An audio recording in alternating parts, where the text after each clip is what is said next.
जब एक थानेदार के द्वारा ही 32 लाख रुपए लूट ली जाती है।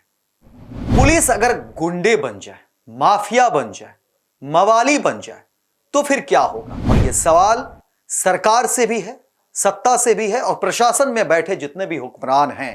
और कहा जा रहा था कि नए वर्ष में नए डीजीपी आ गए हैं, आप पुलिस महकमे को बहुत मजबूत करेंगे, बेहतर करेंगे। लेकिन क्या आपका खौफ ऐसे पुलिसकर्मी को लेकर के नहीं है? उसने ये बताया कि गढ़ा के पास उसके आभूषण अज्ञात व्यक्तियों द्वारा लूट लिए गए। ये जो है पुलिस के ही जवान थे, पुलिस के ही लोग थे, तो फिर जो है इसमें हम लोगों ने आगे छान। नमस्कार, मैं हूं अमित सिंह और आप देख रहे हैं फर्स्ट बिहार झारखंड। देखिए, अभी जो हम खबर बताने वाले हैं वो वाकई हैरान करने वाली है, क्योंकि बिहार पुलिस को लेकर के जिस तरह से खबरें निकलकर सामने आ रही है, और यह खबर छपरा से है, बिहार के छपरा से यह खबर है, जहां पर देखिए एक थानेदार ने ही 32 लाख रुपए लूट लिए। अब सवाल यह है कि लोग करे तो क्या करें, आम आदमी क्या करे? और ये स्वर्ण व्यवसायी हैं, जो व्यापारी हैं, और व्यापारी हैं तो जाहिर तौर पर उनके पास पैसे होंगे, उनके गाड़ी में पैसे रखे हुए थे। पुलिस की भूमिका क्या होती है? पुलिस क्यों है?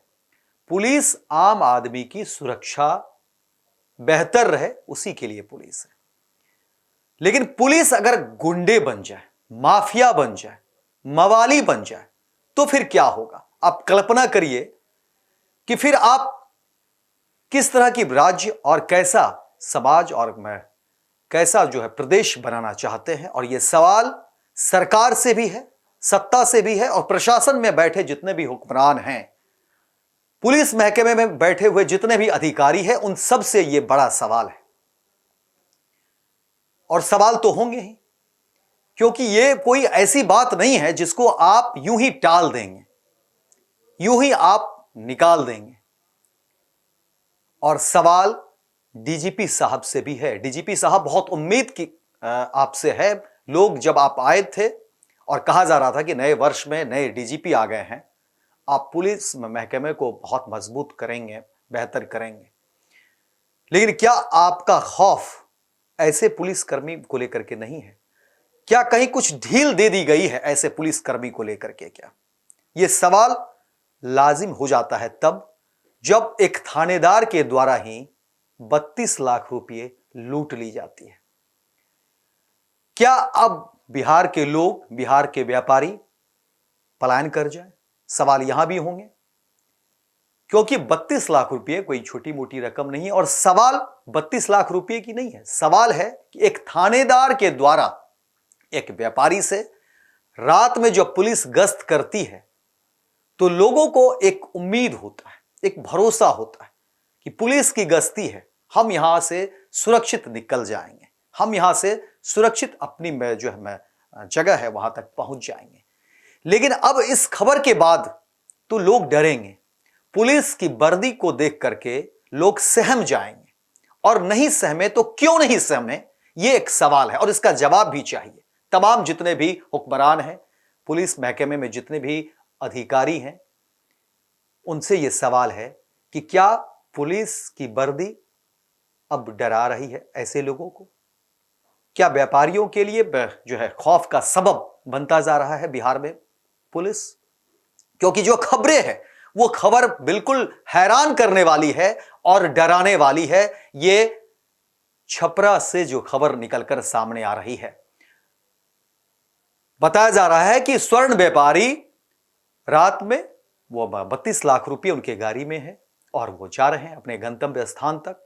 और पुलिस की गश्ती है, हर जगह पुलिस की गश्ती होती है। यह अच्छी बात है कि रात में पुलिस है, लेकिन पुलिस किस बात के लिए है ये समझिए कि एक थानेदार के द्वारा जब वहां पर उस स्वर्ण व्यवसायी को रोका जाता है, ठीक है, आप रोकिए, जांच करिए, लेकिन वहां देखा जाता है कि उनके पास जो है मोटी रकम है, 32 लाख रुपए है, और वो जबरन छीन ली जाती है पुलिस के द्वारा। और यह खबर अब जो है हर जगह वायरल हो रहा है, लोग इस पर चर्चा कर रहे हैं और एक बड़ा सवाल और हैरान भी करने वाली खबर है कि आखिर क्या पुलिस में इस तरह के लोग, क्या पुलिस, बिहार पुलिस का तंत्र क्या इतना कमजोर और इसमें इस तरह के लोग भरे पड़े हैं? क्योंकि एक महज वानगी ही तो है। अगर जांच होगी तो फिर कई सारे चीज निकलेंगे, कई सारे बातें निकलेगी। हो सकता है कि कई ऐसी खबरें हो जो दबा दी गई हो, और ऐसे सवाल क्यों नहीं हो, यह पुलिस के कप्तान से, मुखिया साहब से भी है। हालांकि इस पूरे मामले को लेकर के अब कार्रवाई की बात सामने आ रही है, लेकिन सवाल यह है कि यह कार्रवाई तो तब होती है ना जब ये मामले उजागर होते हैं। लेकिन अगर ये थानेदार के द्वारा जब इस तरह की बात सामने आई है तो समझिए कि फिर बाकी जगहों पर क्या होता होगा, बाकी थाने की क्या स्थिति होती होगी। और अंदर खाने जो बात हो रही है और जो लोग आरोप लगाते हैं पुलिस को लेकर के, क्या उस आरोपों में सच्चाई नहीं दिखती है? यह एक बड़ा सवाल है, क्योंकि मैं कह रहा हूं कि यह एक महज वानगी भर है। ऐसा नहीं है कि सिर्फ क्योंकि यह खबर निकली, लोगों के सामने आए, पता चला है तो ठीक है, कार्रवाई की बात हो रही है। और पूरी खबर हम विस्तार से आपको बताते हैं कि आखिर यह मामला हुआ क्या है, आखिर छपरा में किस तरह की बातें सामने आई जिसको लेकर के अब सवाल उठने लगे हैं। देखिए, आपको बताते हैं कि जो आरोप लगे हैं थानेदार पर, उसमें कहा जा रहा है कि जांच के दौरान एक स्वर्ण कारोबारी से 32 लाख रुपए लूट लिए थे। इस मामले में अब एसपी कुमार आशीष हैं, जिनके निर्देश पर जो है मकेर थाना अध्यक्ष रवि रंजन कुमार को गिरफ्तार कर लिया गया है। इस वारदात में शामिल थानेदार के ड्राइवर की भी गिरफ्तारी के लिए पुलिस छापेमारी कर रही है। आपको बता दें कि शुक्रवार को कोलकाता के एक स्वर्ण कारोबारी छपरा में सोने के गहनों की डिलीवरी करने के बाद देर रात पैसे लेकर सारण के मकेर थाना क्षेत्र से होते हुए मुजफ्फरपुर जा रहे थे। तभी NH 722 पर रेवा घाट पुलिस के पास पुलिस वाहन चेक कर रही थी। पुलिस ने स्वर्ण कारोबारी की गाड़ी को रुकवाया और तलाशी शुरू कर दी। मकेर थानेदार रवि रंजन कुमार और उनके ड्राइवर ने स्वर्ण कारोबारी की गाड़ी की तलाशी ली। तलाशी के दौरान कारोबारी की गाड़ी में मोटी रकम दिखी, जिसके बाद थानेदार ने 32 लाख रुपए निकाल लिए और ड्राइवर ने उनका सहयोग किया। कारोबारी के 1 लाख कहने पर भी यह रुपये गहनों की डिलीवरी के बाद मिले हैं, लेकिन थानेदार ने कारोबारी को डरा धमकाकर वहां से भगा दिया। इस घटना के बाद पीड़ित स्वर्ण कारोबारी से सारण एसपी कुमार आशीष को पूरी बात बताई और कार्रवाई की मांग की। पूरे मामले को गंभीरता से लेते हुए एसपी ने थानेदार से पूछताछ की और पुलिस को निर्देश दिया कि थानेदार को अरेस्ट किया जाए, जिसके बाद मकेर थाने की पुलिस ने आरोपी थानेदार को अरेस्ट कर लिया और फरार ड्राइवर को की जो है तलाश अभी जारी है। तो ये तो गनीमत समझिए, कुमार आशीष एसपी है, उनके पास ये जानकारी जाती है और फिर कुमार आशीष त्वरित कार्रवाई करते हैं और फिर उस थानेदार की जो है गिरफ्तारी की बात सामने आती है। लेकिन सवाल एक बार फिर से पुलिस तंत्र पर, पुलिस या सिस्टम पर, पुलिस महकमे पर लग रहे हैं, क्योंकि ये कोई छोटी मोटी घटना नहीं है। क्योंकि रात में अगर पुलिस की गश्ती होती है तो एक भरोसा होता है, लेकिन अगर यही पुलिस लोगों से छीन झपट करने लगे, लोगों से लूट करने लगे, लोगों के साथ जो है लूटपाट करने लगे, तो फिर सवाल है कि आप ये कैसा राज्य बनाना चाहते हैं और फिर कैसी पुलिस है, ये एक बड़ा सवाल है। और आप डीजीपी साहब, आपने तो कल ही में मीटिंग की थी, फिर क्या हुआ इस मीटिंग का? क्योंकि सवाल देखिए आपके ऊपर भी लगेंगे, आप की जिम्मेदारी बड़ी है, आप बड़े पद पर हैं और उम्मीद की जाएगी कि एक बार फिर से पुलिस या तंत्र को जो है देखने की और समीक्षा करने की जरूरत है कि कितने ऐसे थाने हैं और कितने ऐसे पुलिसकर्मी हैं जो इस तरह की सोच रखते हैं, जो इस तरह की वारदात को अंजाम देते आए हैं और आगे भी अंजाम दे सकते हैं। ऐसे पुलिस को समय रहते जो है ऐसे पुलिसकर्मी पर जो है शिकंजा कसने की जरूरत है, नहीं तो वरना फिर बहुत बड़ी फजीहत हो जाएगी। और मैं कह रहा हूं कि यह महज एक वानगी भर है, और क्योंकि यह खबर इसलिए भी आई क्योंकि वो बड़े व्यापारी थे, उन्होंने एसपी तक जाने की जो है जहमत उठाई। नहीं तो कई ऐसे लोग हैं जो आज भी पुलिस के खौफ में रहते हैं, डरते हैं, वो नहीं जाते हैं। और ऐसे कई सारे जो है मामले होंगे बिहार में।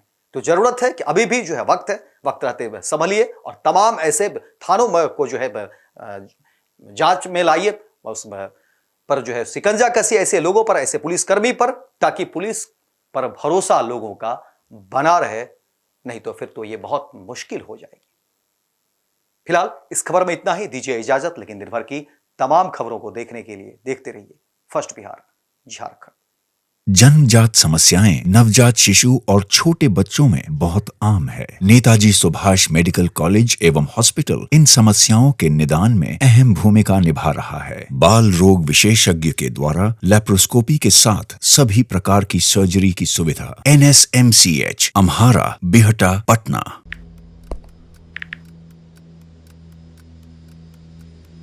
हैप्पी न्यू ईयर भाई। Happy new year. काहे रे भाई, तोर जिंदगी में ऐसा का हो गल कि तोरा की नौका साल हैप्पी लाग रहल बा?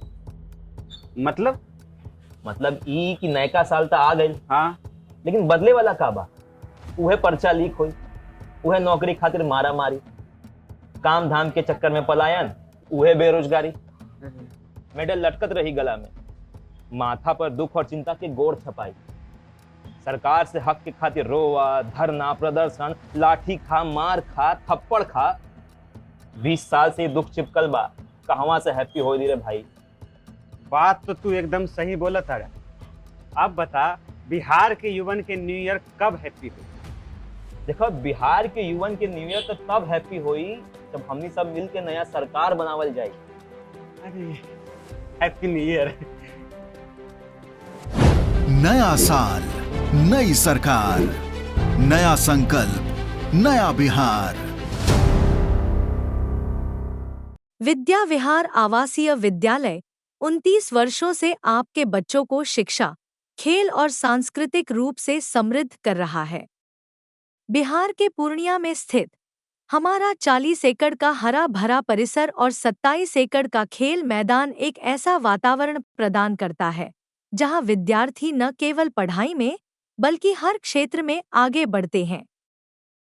सत्र 2025 से 26 के लिए कक्षा 4 से 8 एवं 11 में नामांकन के लिए संपर्क करें 8448448720। Website www.vvrs.org। पनोरमा ग्रुप, जो सोचता है वो करता है।